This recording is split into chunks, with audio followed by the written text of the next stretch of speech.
దేశానికి స్వాతంత్ర్యం వచ్చి 80 సంవత్సరాలు కావస్తున్నా ఇంకా భారతదేశంలో అంటారణితనం ఉంది అనడానికి ఉత్తరాఖండ్లో బీజేపీ చేసిన చర్యలే కారణమన్నారు కాంగ్రెస్ నాయకులు. రాజ్యసభ సభ్యుడు అనిల్ కుమార్ యాదవ్, కంటోన్మెంట్ ఎమ్మెల్యే ఎల్.ఏ. శ్రీగణేష్, సికింద్రాబాద్ డి.సి.సి అధ్యక్షుడు దీపక్ జాన్, కాంగ్రెస్ పార్టీ మహిళా అధ్యక్షురాలు స్వప్న, సనత్నగర్ కాంగ్రెస్ ఇన్ఛార్జ్ కోట నీలిమలు ఆరోపించారు. నేషనల్ కాంగ్రెస్ పార్టీ ఆదేశాల మేరకు దేశవ్యాప్తంగా కాంగ్రెస్ ఆధ్వర్యంలో సత్యాగ్రహ దీక్షలు చేపట్టినట్లు కాంగ్రెస్ నాయకులు తెలిపారు. అందులో భాగంగా సికింద్రాబాద్ జిల్లా కాంగ్రెస్ పార్టీ ఆధ్వర్యంలో బన్సీలాల్ పేట్ జబ్బార్ కాంప్లెక్స్ సర్కిల్లో సత్యాగ్రహ దీక్ష చేపట్టారు. ఉత్తరాఖండ్ రామ్లీలా మైదాన్లో ఏఐసీసీ అధ్యక్షుడు మల్లికార్జున ఖర్గే అధ్యక్షతన కాంగ్రెస్ పార్టీ నాయకులు కార్యకర్తల మీటింగ్ నిర్వహించి వెళ్లిన తరువాత ఆర్ఎస్ఎస్, బీజేపీ నాయకులు, కార్యకర్తలు తమ అధ్యక్షుడు మల్లికార్జున ఖర్గే పాల్గొన్న గ్రౌండ్ను నీళ్లతో కడిగి అక్కడ పూజలు హోమాలు చేయడమేంటని కాంగ్రెస్ నేతలు ప్రశ్నించారు. ప్రొటెస్ట్ చేసే ఒక విధానం, మొత్తం ప్రపంచ వ్యాప్తంగా ఖ్యాతి చెందిన విధానం సత్యాగ్రహం. దీంట్లో కూర్చుని ఒక చోట ఏ అన్యాయం అయిందో దానికి విరుద్ధంగా మనం ప్రొటెస్ట్ చేస్తాం. కాబట్టి అందరికీ మనవి, ఎవరు నుంచుని ఉండాలి. సీనన్న కొంచెం సైడ్, దీపక్ గారు కనిపించట్లే, అన్న రేవంత్ అన్న కనిపించట్లే, సైడ్ అవ్వాలి, కూర్చోండి.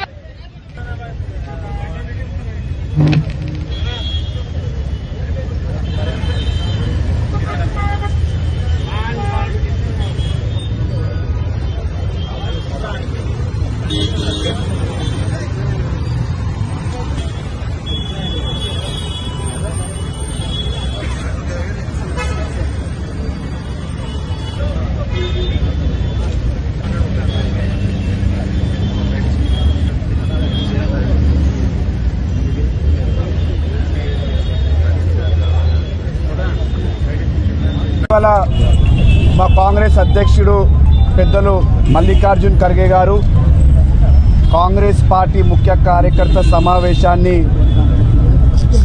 మీటింగ్కి ఉత్తరాఖండ్లోని హల్వాడి రామ్లీలా మైదానంలో ఒక కార్యక్రమానికి వెళ్ళడం జరిగింది.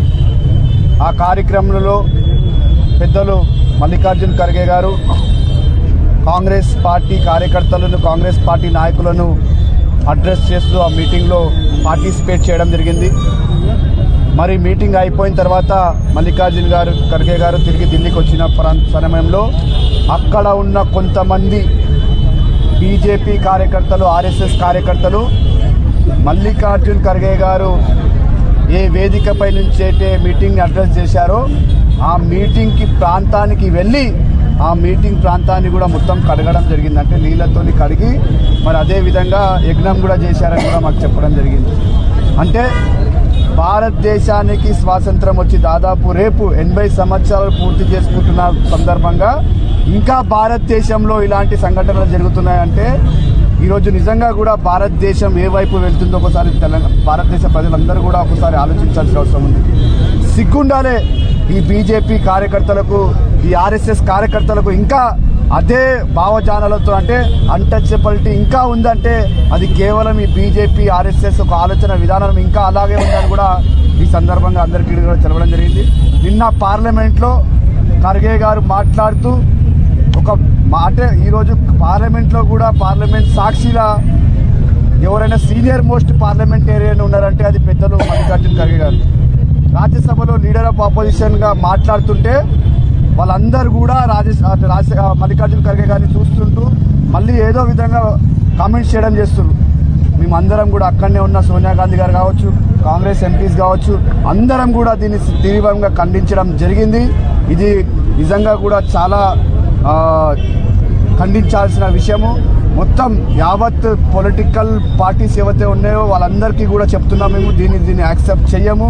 ఇలాంటి బిహేవియర్ మా పార్టీ అధ్యక్షుడితోనే చేశారంటే మీ ఆలోచన విధానం ఏ విధంగా ఉందో ప్రజలందరూ కూడా గమనిస్తున్నారని కూడా ఈ సందర్భంగా చెప్తూ మరి మా పార్టీ ఆదేశాలు ఇచ్చిన మీదకు పెద్దలు మా అధ్యక్షులు సికింద్రాబాద్ కాంగ్రెస్ పార్టీ అధ్యక్షుడు దీపక్ జవాన్ గారి ఆధ్వర్యంలో ఈరోజు పెద్ద నిరసన కార్యక్రమం జరగడం జరుగుతుంది. ఈ నిరసన కార్యక్రమం కేవలం ఒక స్టార్టింగ్ ఇది. ఎందుకంటే రాబోయే రోజులలో ఇంకా చాలా పెద్ద ఎత్తున కూడా ఏదైతే దళితుల పైన జరుగుతున్న బీజేపీ వచ్చినప్పటి నుంచి మనం చూస్తున్నాం దళితుల పైన ఏ విధంగా అత్యాచారాలు కావచ్చు, ఏ విధంగా వాళ్ళు ఇంకా ఈ రోజు కూడా ఏ విధంగా వాళ్ళని చూస్తున్నారో దానిపైన కూడా పెద్ద ఎత్తున కూడా మేము కార్యక్రమం తీసుకుంటామని కూడా ఈ సందర్భంగా చెప్పడం జరుగుతుంది.